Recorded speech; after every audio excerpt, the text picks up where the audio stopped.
citizen, same vision is for equal rights and justice for the people them. What's happening to this beautiful world that we're living in? World citizen, lift up your voices. Welcome to another episode of the People-Powered Planet podcast, where each week we have amazing solutionaries.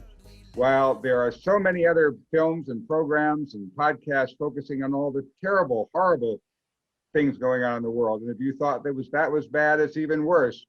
And then we focus instead on what are the solutions? How do we actually build what Gary Davis, the inspiration for our show, called the People-Powered Planet.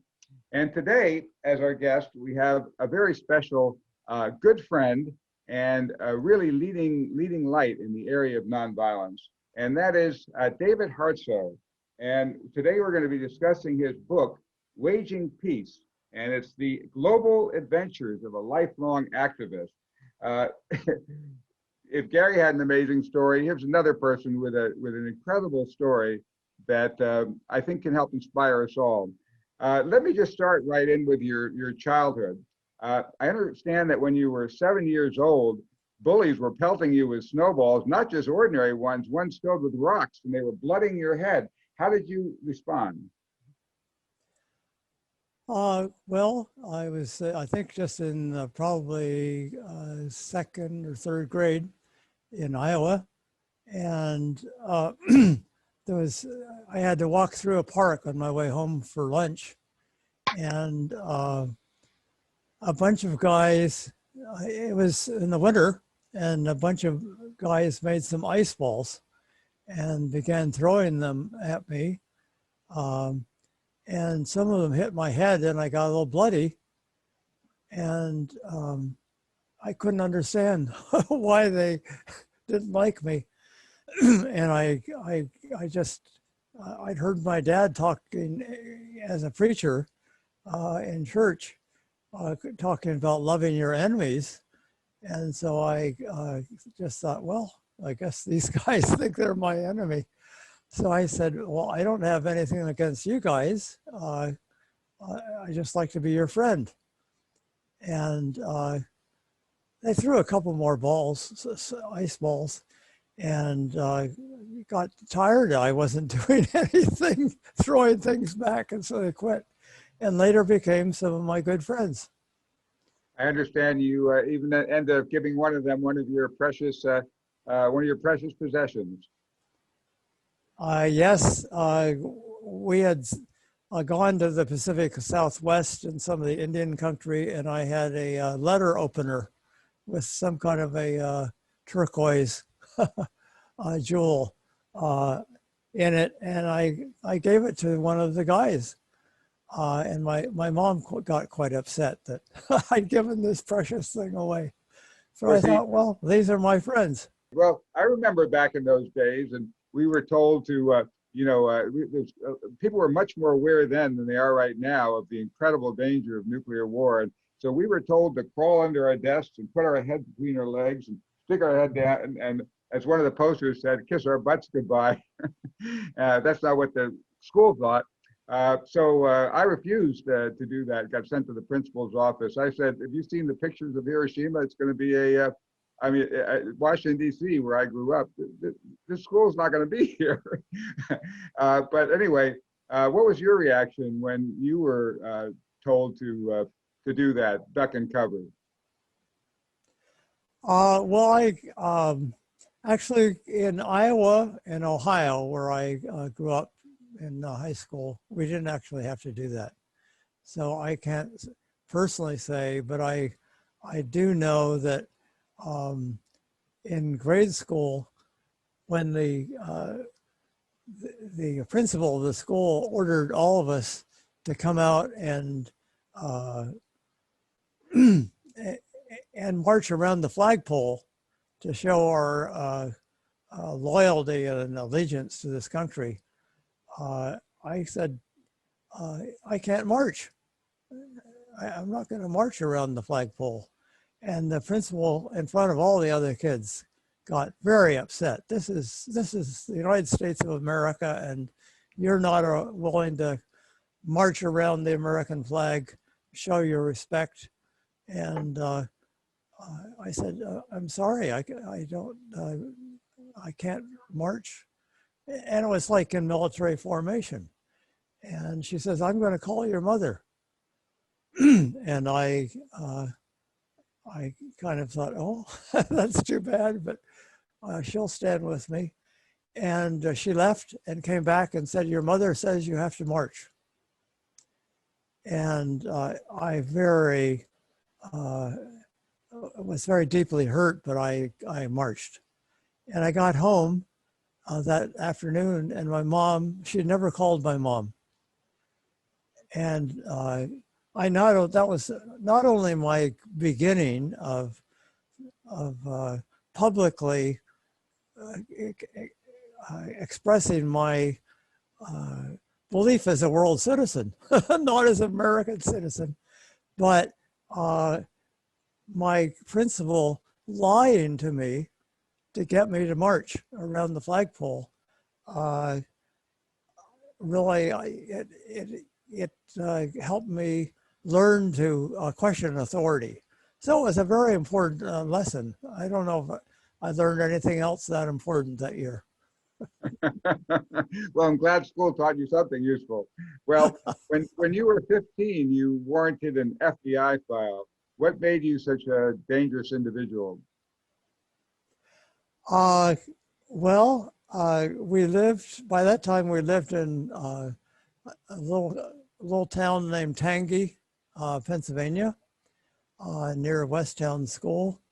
And just down the road was a Nike missile site, which had missiles that supposedly were going to protect Philadelphia from Russian attacks. This was during the height of the Cold War in the early 50s.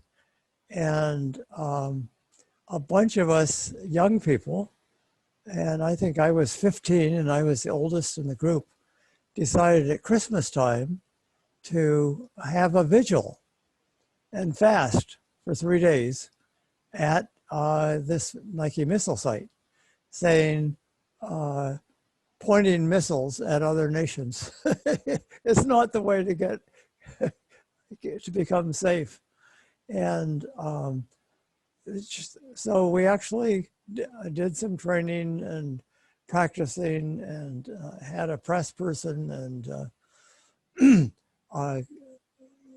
3 days before Christmas started our vigil in front of the Nike missile site, which was right on a main road, the Westchester Pike, and fasted for 3 days, and got some press, and but we were all under 15. I was the oldest, I think, at 15. And this was quite a sight, that these young people fasting and protesting with some very beautiful signs, cared so much about this nuclear arms race, and the idea that a Nike missile could protect us being nonsensical, that I guess the FBI decided that was the beginning of my FBI file. They thought I'm a pretty dangerous person. Yeah, it didn't take much in those days. I remember we had a little silent vigil, a few of us at the part at Earlham College, right on campus, and I was amazed that they took the time to take pictures, send copies around the country, stamp it with all these things. I don't know how much taxpayer money was wasted on a little vigil that some college students were having. Anyway, now I know you also had some extraordinary meetings when you were fairly young. When the partial test ban, I think you had a meeting that helped contribute to the partial test ban treaty. Can you tell us a little bit about who you met with a group of Quakers, and what happened? There was something called, in 1962, there was something called the Witness for World Order, which was over 1,000 Quakers and other concerned people in Washington, D.C. calling for an end to the arms race, again, an end to nuclear weapons testing, and really working for a world of peace for everyone. And we invited President Kennedy, John Kennedy, to come and speak to our gathering. And he answered that he could not come and speak, but we could send a delegation of 6 people to the White House to meet with him.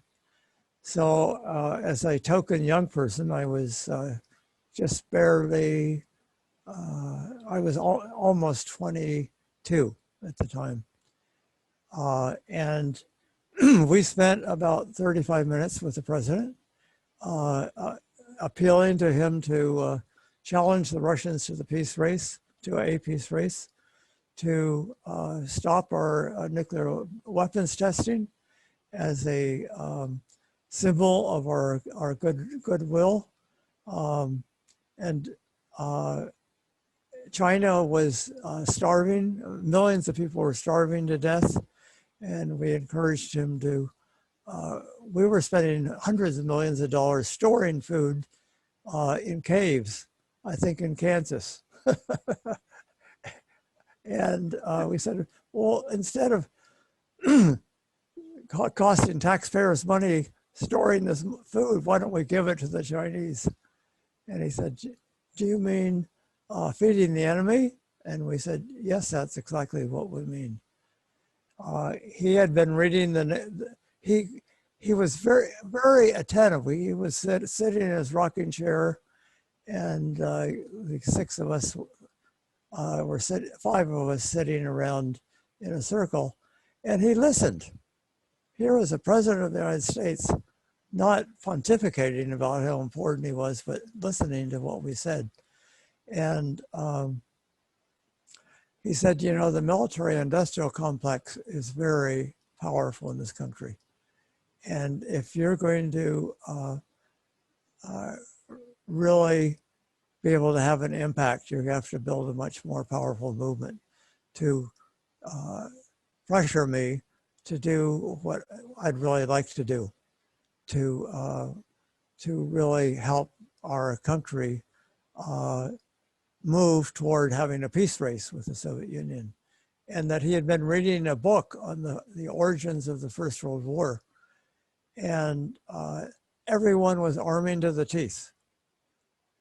And he said, it's very scary to look at the comparison to 1914 to what it is right now in 1962, where everybody's arming to the teeth to try to prevent war. And this is what exactly could lead us to war has happened in 1914. Wow. So Jim Douglas, who did a lot of research on this question, feels that we really touched Kennedy's heart. And it was, if you look at his speech at American University and his actions in the last year of his life, he really began taking steps to try to move us away from this enemy mentality. We're the good guys, they're the bad guys. You know, more nuclear missiles and nuclear weapons is what's going to make us safe. And he feels that it was as a result of that change that the FBI and the CIA decided to kill Kennedy. So in a small way, you could say we planted a seed or nourished a seed in Kennedy that sadly ended up getting him killed. But I just feel grateful that here was a president that actually had the courage to do what he really believed was right. Wow. in helping move us away from this arms race. Now, let me say I'm incredibly grateful to have you here on your 81st birthday. I hope it's okay to share with our audience that you are struggling with cancer. You've beat incredible foes throughout your life in incredible nonviolent ways. And And I hope you'll be able to beat this foe too. But we're very grateful here on your 81st birthday that you're still carrying on with great as great vigor as you possibly can. Is it kind of a Thank you. miracle that both you and the human race are still around when we didn't do anything to heed that, nor Eisenhower's incredible warning? Here is a president, he's the general, and he warns against that acquisition of unwarranted power by the military-industrial complex. He says it's in every state house, every part of our government. He said, we must never let the weight of this combination endanger our liberties and democratic process. He said, only an alert and knowledgeable citizenry can compel the proper meshing of this huge military-industrial complex with our peaceful methods and goals. And he said, if we don't do that, the best to be expected would be a life of perpetual fear and tension and a draining of all our resources. So we can't get anything done. Worst would be atomic war. So we are really still at that precipice. Do you think it's kind of we didn't heed those warnings, but we didn't build that massive movement that Kennedy was asking for? We built a lot of it. We've helped hold it off. What do you think contributed to the miracle that we're still here? And how can we build from that? By the way, when Eisenhower so honestly warned about the danger of the military-industrial complex, the military budget was less than $40 billion a year. And compare that to now when it's 760 billion. I think he would roll over in his grave looking at how how dangerous this has become in our country. I think it might be a miracle. It might just be an accident. I mean, the US and the Soviet Union have been ready to launch nuclear weapons on a moment's notice, on a second's notice, over and over and over again. And we've nearly averted several accidents. NATO is now on Russia's border, and our fighter jets are going right up to the border, armed with whatever weapons they've got, I'm sure including nuclear weapons. And right, 100 feet in front of the border, they make a U-turn and go back the other way. And the Soviet jets are doing the same thing. And we're doing the same thing on the Chinese border. We have, I think, 200 military bases surrounding China. If China was doing this or Russia was doing this to us, what would we think? We think, these warmongers, what are they doing threatening us on our borders? Well, I think I've heard recently that we're closer to the danger of nuclear war than any time since the Cuban Missile Crisis. Wow.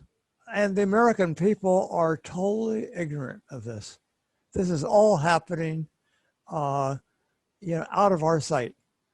And it's absolutely critical that we wake up and say, enough of this madness, enough of the world threatening one another with nuclear war. And as Dan Ellsberg points out, if we have a major nuclear war, we're going to have nuclear winter, and within 9 months, there will be no crops, there will be no sunshine to grow crops, and there'll be massive starvation. So this literally could not be only hundreds of millions of people, it could be billions. It'd be most human life on this planet would be gone. And why, for any purpose whatsoever, would people or any government be willing to, or feel they have the authority to put an end to life, human life on our planet? But that's what our government is doing. It's what other governments are doing. And unless there's a mass people's movement to force our governments to say, look, why don't we talk about common security, security for all of us rather than, quote, security for us at the expense of causing hundreds of millions of lives and perhaps, all life on our planet. Well, that's why here at the People Powered Planet podcast, we're working on exactly what you talked about, which is, the need to raise ourselves to be global citizens. Reason we're so powerless is we're stuck in these nation state systems trying to beg and plead our governments to change, and we're not getting very far. Somehow we, the people, have to find what Gary Davis talked about, realize that we are the source of sovereignty. We're the ones who create governments, and we just have to interactively, in an incredible new way, create a governing, move from being the governed of our society to the governors of this small planet in a way where we can bring together the highest and best wisdom of each individual and of each group to a better way to run the world. Because otherwise, it seems like we're struggling back and forth in this broken system and just heading toward disaster. But I do want, well, I'll get your comment on that, and then I want to turn back to your book. But any comment on how we can move outside of the kind of broken nation state system to come together as a world to have the power to make this shift? Well, I think militarism and wars have almost become an addiction in our society. And we are willing to spend, trillions of dollars for armaments and for new missiles systems and military bases around the world. That is a higher priority than stopping pandemics like COVID, or getting decent education or healthcare for the American people, or spending 4% of our military budget could end all hunger in the world. Well, if we did that, we could be the most loved nation in the world instead of often the most hated. We need to radically shift our sense of how do we get security. It's not through ever more powerful, smart nuclear weapons and military bases and fighter jets on the Russian and Chinese borders, aircraft carriers on their borders. It's really seeing ourselves as brothers and sisters, and how can we get security for all of us, not through threatening nuclear war with each other. Well, now, at a time when the U.S. has been willing to, the U.S. and the Soviet Union both willing to, destroy the planet, as you mentioned, to try to gain security in a way that doesn't work over and over again. It doesn't work, so they do it bigger and harder and more. You've been actually reaching out at a personal level, interpersonal, people to people, with these dirty commies in Cuba, Yugoslavia, Checkpoint Charlie. Tell us a little bit about in your adventures as a global citizen. We're talking about David's book, Waging Peace. What were some of the interactions you had with these communists, and who were they? Well, I was like the average American person, growing up in the 50s, and the Soviets were, these godless communists, and we knew nobody's name except Stalin or Khrushchev, and they were, not even numbers. They were just these faceless people who were our enemy, and we're willing to threaten to kill them at a moment's notice. Well, I organized 3 groups of students in the early 60s to go on camping trips in the Soviet Union, just to get to know these people and as human beings. And I find out that they are just as caring, loving, you know, wanting friendship with people in other parts of the world as we were. And they certainly had been brought up differently in their education system, et cetera. But there was no reason to consider them as evil or as enemy. In Berlin, I studied for a year in East and West Berlin when the United States and the Soviet Union were threatening nuclear war with each other over Berlin. And in the morning, I would hear communist propaganda, and I challenged it. And when I challenged it, they called me a capitalist warmonger. In the afternoon, I went to the university in West Berlin and heard a lot of anti-communist propaganda, and I challenged some of that, and they called me a communist conspirator. Well, this mentality that we have all the wisdom, we have all the. David, we're losing you. You have to call back in. Okay, your internet went down. Melanie, if you can try to get in touch with him, call him, make sure he knows his internet went down. Maybe it's his signal was getting slow already. But I'll carry on a little bit while he's talking about that. Yeah, so until you come back on and you jump back in, that's incredible. I had a similar experience when I went to the Soviet Union as a high school student in 1964. We were the very first group of citizen diplomats, 153 Americans, ordinary Americans who went to the Soviet Union. And, you know, it was just incredible. I mean, nobody thought was afraid or angry at me. They would just embrace me.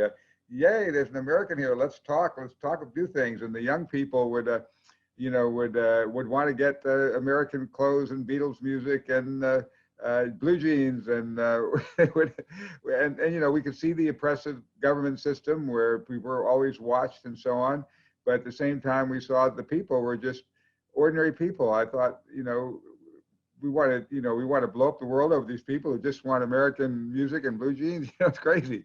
The Beatles did that great song back in the USSR and helped create some cracks in that.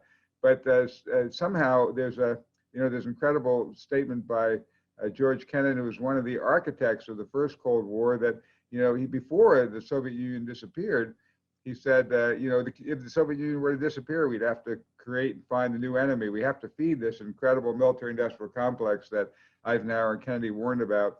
And it is an incredible power. And to me, we have to step beyond the, while at the same time we have to try to, convince our government internally to change. It's really the broken system. It's not just the U.S. system or any other system. It's the war system and the nation-state system, which pits us against each other and gives all the power to the forces of power and money that are operating outside that at the world global level, while we're stuck in these boxes called nation states. So I hope Melanie's getting David back on. I'll tell you a little bit more about his book meanwhile, so she can get us on.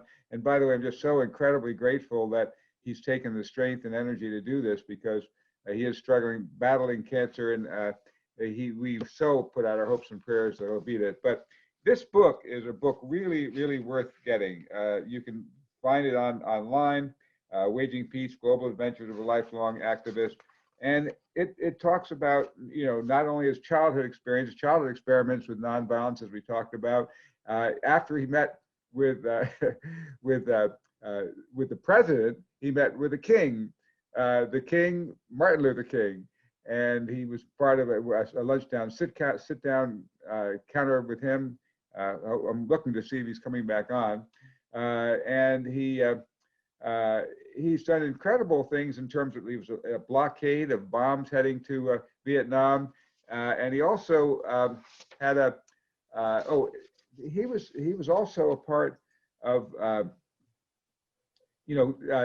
one of the tragic things was he has incredible stories of nonviolence working again and again and again, but there's one tragic incident where it didn't work, and that was to stop a train. The train didn't seem to respect nonviolent protesters on the track. It was carrying war supplies for Central America, and it unfortunately did hit It was, let me see, where's his story about that? His good friend and ours, who lost his legs and so on in that war, in that terrible, I mean, it's amazing he lived after being hit by this train. But David was part of it, and the other people who were willing to, and by the way, what the reaction was to go back the next day. Let me tell you another thing. He's founded an incredible thing called the Nonviolent Peace Force. I mean, while we have all these armies, you know, wasting their time and effort. I mean, it's so funny. If something fails, you know, we have one of these craziest inventions in the world to solve conflicts called violent, you know, war. And every single time it fails over and over again. And every time it creates more enemies and more strife and problems. And yet we keep doing it over and over again. It's sort of the definition of insanity. But anyway, so he started an alternative. He started a nonviolent peace force that we have with us some other guests who are part of that. Let me see if Sjors, can you turn your camera on and tell us a little bit about your experiences in the Nonviolent Peace Force? And if there's anybody else who's on the call here today who was part of that Nonviolent Peace Force or worked with David on things, can you also raise your hands and tell us about your experiences working with David and with the Nonviolent Peace Force? Sjors is on. Tell us a little bit, Sjors, about how you joined the Nonviolent Peace Force and what you did.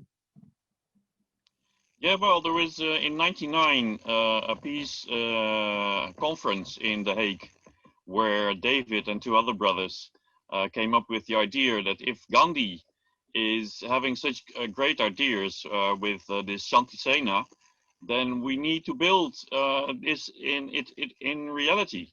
So Nonviolent Peace Force was the translation of Shanti Sena, and they did research, and they started recruiting.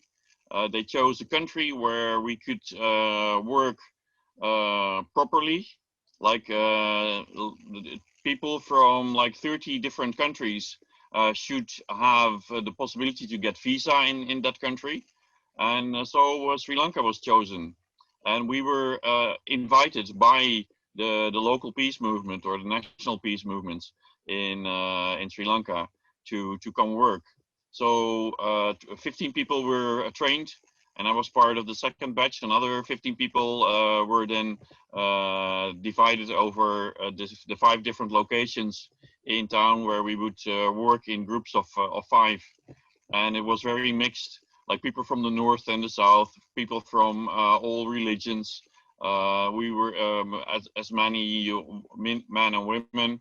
So it was really nice to be a civilian peacekeeper, to keep the Tamils and the Sinhalese military apart. So what were some of the experiences you had when you were, or that other people in your group had, when these tribes these groups did go at each other?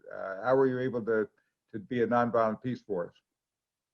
Well, for instance, the closest team to where I worked got news that one of the Sinhalese men was kind of trapped in a Muslim neighborhood because it was felt like trespassing for them.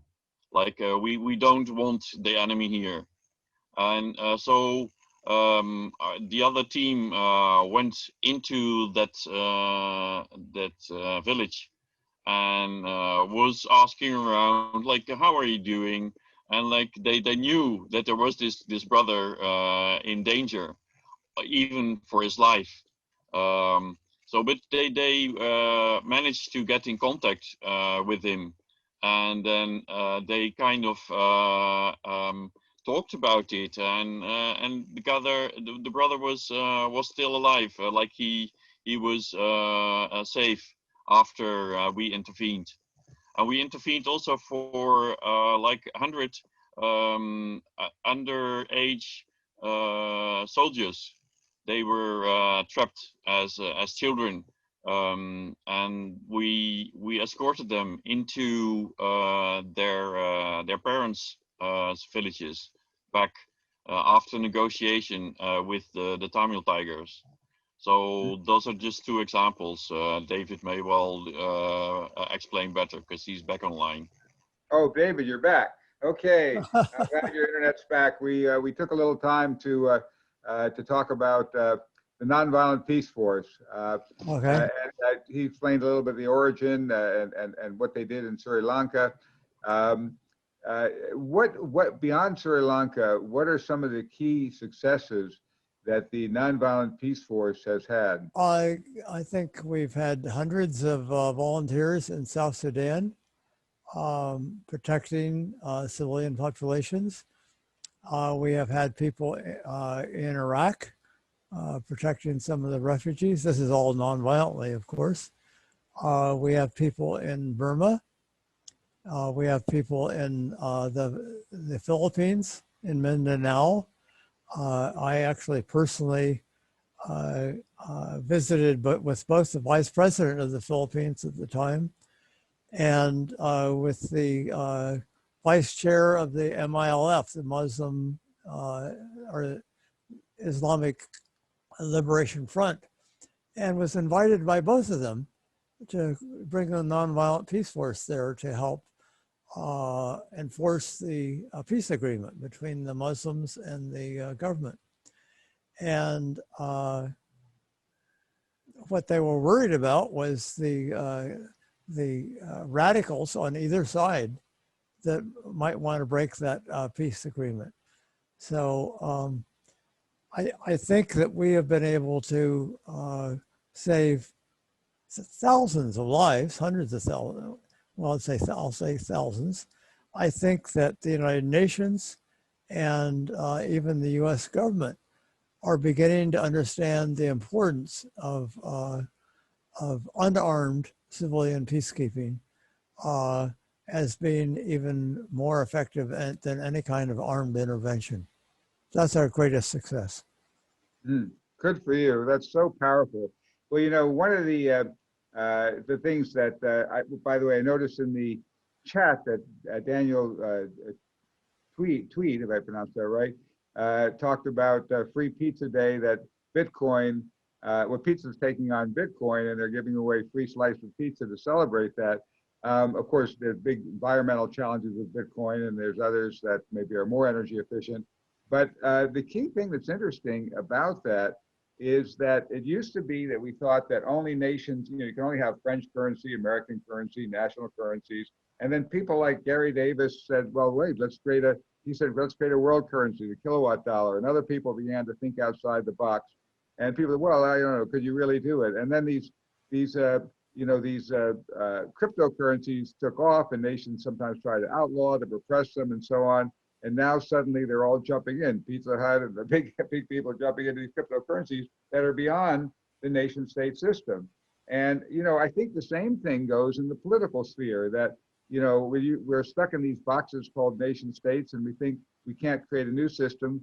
But if we can create what Gary called, you know, he called it SmartGov on his phone, and we could just, we the people could directly, interactively create, you know, like what the Declaration of Independence says, and all the other constitutions.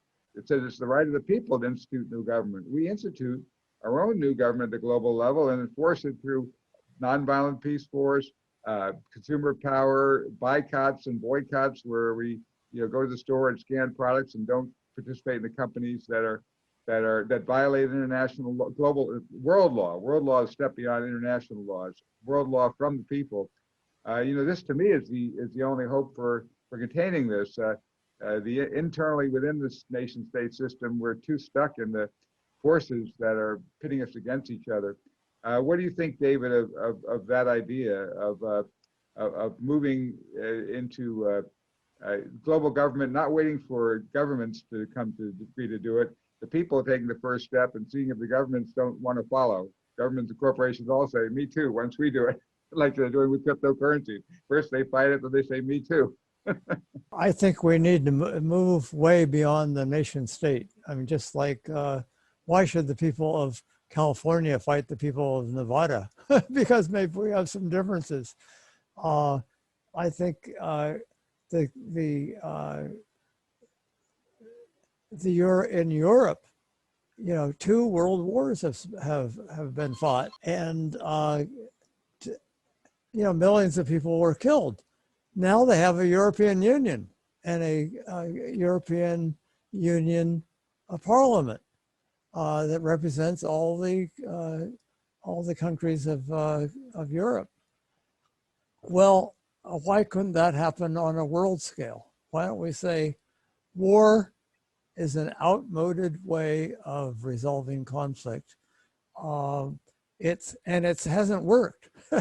Even if you thought it was a decent idea to kill people as a way to try to get safe, it has not worked.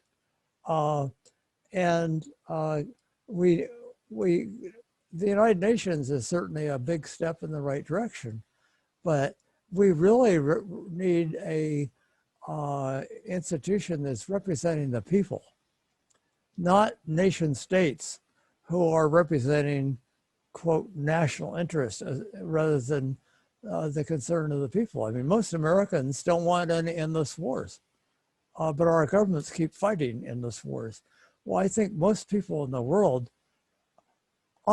overwhelmingly would like to live in peace and like to resolve our conflicts peacefully. Well, that needs to be represented by a government that where we were really committed to resolving our conflicts at the negotiation table and at the court level, a representative court from around the world, not by who has the strongest armaments. So yes, it is time. It's past time. Yes, and as you mentioned, it's more urgent than ever with the Bulletin of Atomic Scientists clock saying we're 100 seconds from midnight of unimaginable disaster. So it's incredible getting here to meet with you, and we do want to see if other people have some questions. So I want to turn this over to Melanie Bennett, our wonderful co-producer on the show and on the film The World Is My Country, which you can see at theworldismycountry.com. Melanie, take it away and let's move to some questions from you. Yay, wow, David, thank you so much for being here. We so appreciate you. My gosh, your incredible work, and reading your book the second time. Don't forget to get it, everybody. It's fantastic, and just the way you have dealt with these crazy situations that you've been in is just very inspirational. And you're very hopeful, so that makes me hopeful too. So I'm glad, so glad you're hopeful. So now we Thank you. Yeah, yay! And my book is available from PM Press, by the way. PM Press, everyone. PM Press. Now yes, and we would like to go to questions. We have our first question is Richard Denton. If you'd like to go ahead and unmute and ask your question. Thank you very much, Melanie, and thank you, David, very much. A kindred spirit in waging peace. I'm just curious, though, how do you see us getting to a nuclear weapon-free world? Some people, myself included, are pushing the TPNW. Others are still wanting the step-by-step approach, the Swedish 16 initiatives there. Some are saying the NPT is the way to go. I think to me, it's very hopeful that, 153 nations signed a declaration supporting an international treaty to not only ban all nuclear weapons, but to threaten their use. And now more than 50 countries have signed that, have declared their commitment to that, and it's become international law. And I think there needs to be a global people's movement to demand that our governments, all of our governments, commit to this treaty and then begin to implement it. Begin to abolish our own nuclear weapons. And as you know, the nuclear weapon states, even back when we signed the Non-Proliferation Treaty, committed ourselves to working for the abolition of all nuclear weapons. So I think either, there could be, we could take first steps. Like making a commitment to no first use of nuclear weapons, to that kind of thing. But I think what is really needed is a global movement to wake up and say, there's 100 seconds to midnight, and the only real solution is abolishing these nuclear weapons, developing a inspection system to make sure that everybody actually does that, and then to make a commitment to resolving conflicts, not by threatening each other with nuclear war, but by solving them at the negotiation table. And now we have another question. We have Daniel. Daniel, please unmute and ask your question. Looking forward to reading your book. You've had an amazing life. I just hope that you weren't inadvertently, linking the chain of Kennedy getting assassinated by inspiring to give that American University speech where he said, we all love our children, we're all mortal, we all breathe the same air. I think that was really what set off the dark forces around him. And anyway, I'm not trying to guilt trip anyone. I think we got to carry on that fight totally. And I think the internet is kind of might be the new world government. There are uncensorable nodes and ways you can start. Someone once said that, even if the government tried to censor the internet, two people with smartphones could keep it going. They would have to literally destroy every smart device on the planet to stop the internet, because after all, it came out of a way to have command and control in a nuclear war. It was able to route around damage, and nowadays the internet interprets censorship as damage. So it's baked into the protocol. God bless DARPA for doing that one thing, releasing the internet protocol to the citizens of the world. And I put in a comment about this upcoming celebration of Bitcoin Pizza Day, and someone said, well, giving away food is patronizing. But this is being funded through art. And it's interesting because art is historically the best investment in history. Art has always outperformed every other creation of mankind. And they're funding this with what are called NFTs, non-fungible tokens. So, this is another example of yay for the internet, yay for decentralism, yay for artists, yay for world communication. I'm a hams talk around the world. I'm going to try to help coordinate some of this Bitcoin Pizza Day, which happens every year, by the way. And their long-term mission is to make pizza free and better forever. And I think it can go along with permaculture and human rights. So it's not as patronizing as it sounds. Plus, it's hundreds of countries are now on board for this effort.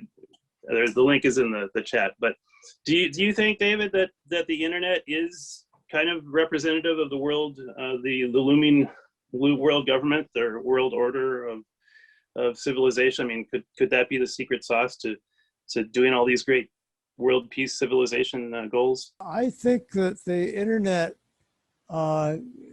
can be and is a way to for people across national borders and everything else to be in touch with each other and to be inspired by each other. And people all over the world have discovered the power of active nonviolence as a way of challenging dictatorships and governments that are not representing the people.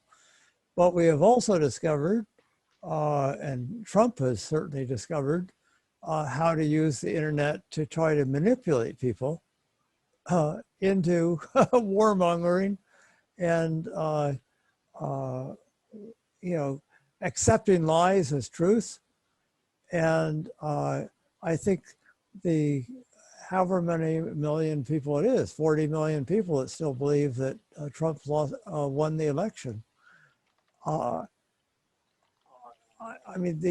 media has to bear its, and that's the established media as well as alternative media and the internet have to bear their responsibility. And I think Facebook has just decided not to allow Trump to use Facebook for the next 6 months.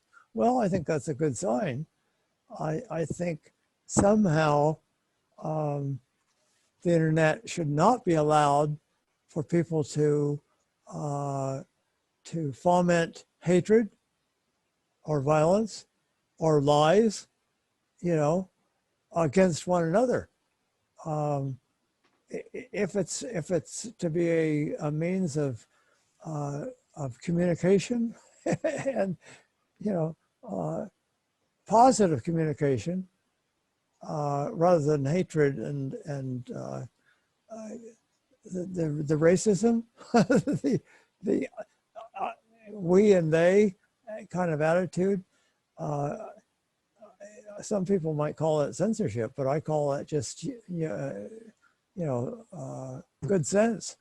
If we want a future for our children and grandchildren to live in. Yes, absolutely. And now we want to go to Mike. Thank you. And thank you, David, for your always inspiring words and your inspiring life and sharing that with us.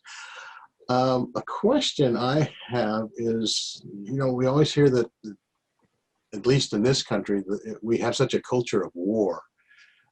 We are kind of brought up from infancy about how wonderful a country we are and how we're trying to save the world and how everyone needs freedom. And the way you were brought up, is there any way to clone that? I know it was partially your own decision-making, but also the influences you had. There's so many great organizations like Nonviolent Peace Force and ICANN, Peace Village, where they start teaching peace and ethics to third graders on up. Do you have any, what you feel might be most effective methods of changing this culture of war that we have? Well, I mean, that's an important, excellent question that we could probably spend hours talking about. But I think when I went to college and graduate school and even high school, et cetera, I think this kind of American-centric view of the world really dominated. And the Cold War way of looking at the world really dominated. And I think since that time, we have peace studies programs that have developed all around the world. And I think there's an awareness of the importance of developing a culture of peace. Well, it's not just the weapons, it's the mentality. And I think our history books need to be rewritten with this mentality. Our religious leaders need to understand the heart of all world religions is not hatred and intolerance or America, our God is on our side. I just feel tremendously indebted to what I call spiritual giants. I mean, I got to know Bayard Rustin and A.J. Muste and Martin Luther King and Ralph Abernathy and a lot of people whose lives were examples of nonviolence in action and seeing a world in which we're all brothers and sisters. And I think somehow we need to have those examples shared much more widely. And I don't know if some of you may have seen the film Freedom Riders, which was on PBS recently. But here were people that were willing to risk their lives to try to stop the madness of segregation in our society. And even when the president and the vice president of the country order them, you guys are going to get killed if you continue this. And these courageous students who'd been trained by Jim Lawson, who's also a good friend of mine, said, sorry, Mr. President, but all of us already signed our wills last night. and these were college students. And they knew darn well that they might get killed, but realized that the future of building a society in this country where we really respected each person as a human being, that if we gave in to threats of violence and actual acts of violence, that would just give totally the wrong signal to those that want to stop building the beloved community. And I think we need to hear those examples much more fully. So that's just the beginning of a long-term discussion. No, I agree totally. And I think your words are so incredible, David, because sometimes people feel scared or hopeless and they don't take action, and you take action, and you are amazing. We have time for one more question. We're going a little over time, but that's okay. If you can stay, please do. So we're going to go to yours. Please ask your question. We talked about Kennedy and Russia being needed as an enemy, but that enemy disappeared in '89 when the Berlin Wall fell. And so the UNDP in the 90s dedicated a yearly report on the peace deficit. That money which was not spent anymore on waging war. So then 9/11 happened.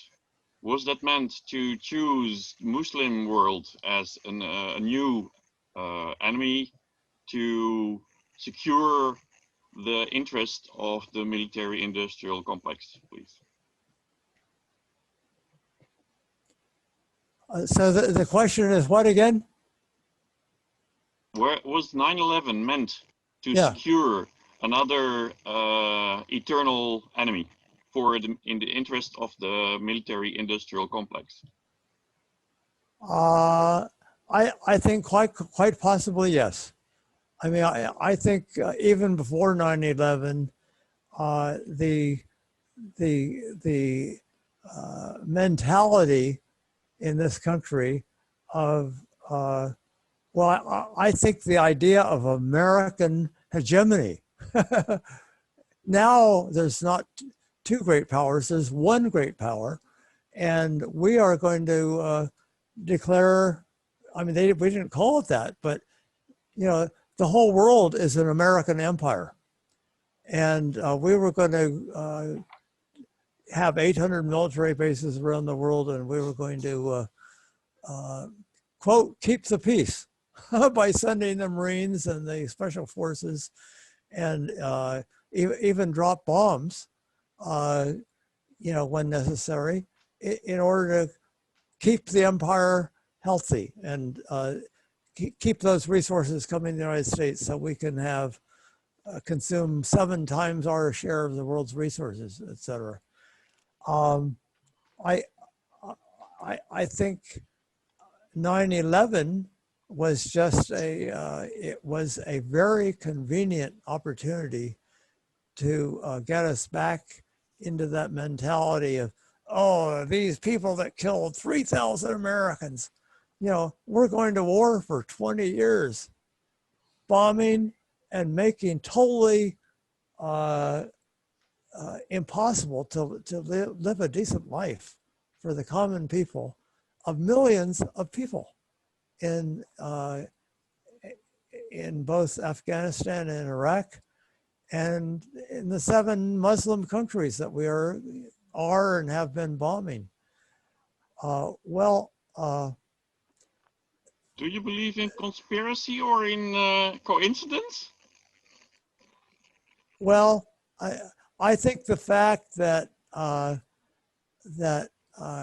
Cheney and people like him I think there were people in the Bush administration, the George W. Bush administration, that really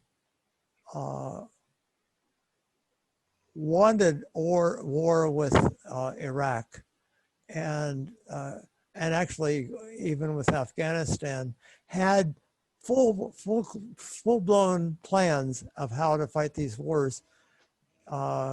And we had the what did they call it? The Patriot Act, is that what it was called?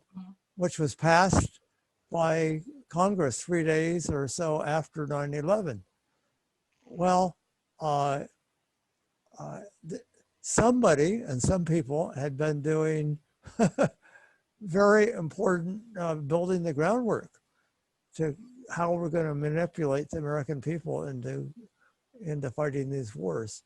So I personally believe it was that it's very possible that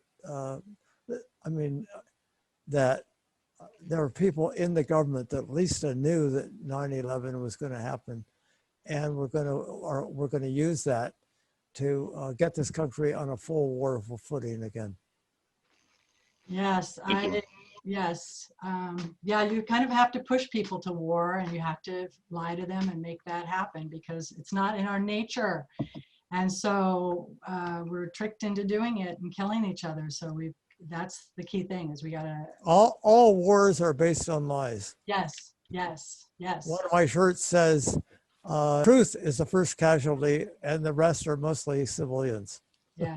Oh my gosh. Well, that we have ways to stop this. We have the power of the people. We have countries coming together who's saying, we're sick and tired of this nuclear thing going on, and we're going to bunch together, and we're going to basically boycott other countries that are supporting nuclear weapons. And that's going to work. That is going to work. And we need to help them, every single individual that hears this message and is not profiting. Of course, those people will want to keep it going. So there's only a few of them. There's only a few, and there's lots and lots and lots of us. So I'm David. I am so looking forward to the book club for your book on World Beyond War, and then also make sure you're in touch with Richard to connect with him for sure. And I thank you again. Thank you. You're wonderful. And now I will send it back to Arthur. Arthur, take it away. David also co-founded World Beyond War with David Swanson, who wrote an incredible book called War is a Lie that documents exactly what David said, that every single war was started with fake incidents, like the Tonkin Bay, and was manipulated. People don't naturally go to war. They're manipulated into them with lies, and war is a lie.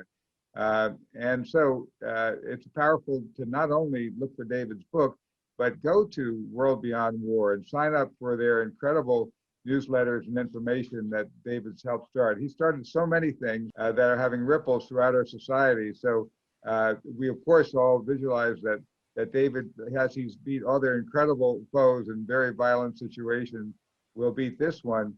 But we know that his legacy will live on in many ways. Before I invite everybody to come back next week. Well, I'll invite everybody to come back next week, and then I'll turn it back to David to tell us about the other organizations that he's helped fund and how you can be a part of carrying on his work. But first, let me just mention that next week we will have Karen Hendricks Hands, who is the Director of Projects for the Environmental Sustainability Rotary Action Group. Now, many of the people on the podcast today here are Rotarians, and I do hope that with David's remaining energy has left, he will get to speak to maybe the Rotary E-Club of World Peace or other people. But he's already spoken to so many, and we're touched that he could be with us today. So do join us next week, because Karen has done some extraordinary work for the environment, and will, I think, inspire us with how we can move this powerful network of people around the world that are doing Rotary to become key players in moving beyond the borders that divide us to developing ways that we can sustain our planet. But in any case, thank you so much for that. And do be sure that you signed up at peoplepoweredplanet.com, which takes you to our club page, that you signed up either to get it free, but we really, really hope you will join the sign up where you get 2 months free, and then you contribute $10 a month. And I do want to, before we leave, give a brief shout out also to Maria Inez Ramirez, who's with us, who's later we'll maybe talk with her, but she did work with the Parliamentarian. She quit Congress in her country to join the American parliaments of all the Americans and coming together. And she's one of the voices that will be joining us in the future. So I want to welcome her. We're kind of out of time to have her talk this time, but maybe next time she can say some words during the discussion. But meanwhile, I do want to then turn it back to David to say, what are the various organizations you've started, like Nonviolent Peace Force and the World Beyond War, and how can people directly sign up to be part of those and to carry on this momentous job that you've been doing over a lifetime since you were a kid? First of all, as you mentioned, in June, there'll be 4 different sessions in which people that have read my book will have a discussion about what's in this book. And I think Melanie and maybe you, Arthur, also have signed up to be a part of that. But there's still some spaces available. If you would like to join us, that would be a great opportunity to talk a lot more in depth about some of the stories in this book, and I think implications for our own lives and our work for trying to help transform our society. Well, both the Nonviolent Peace Force and World Beyond War, you can just Google them to learn much more about what they're doing and to sign up to hear updates on what the work is and how you can become involved. World Beyond War is a global movement of people from all parts of the world that feel we're not going to just get peace by hoping for it.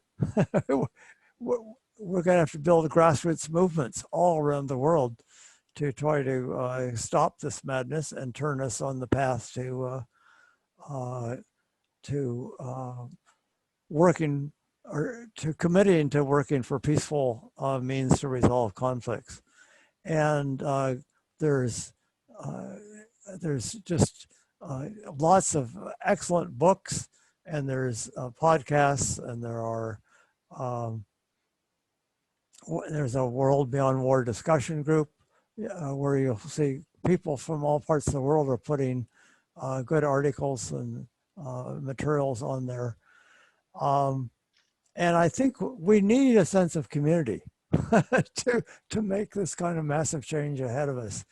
And so to be in touch with folks, I think it's early June, there's going to be an international gathering by Zoom of people from all parts of the world, including Russia and including Iran, et cetera, who will be a part of that discussion.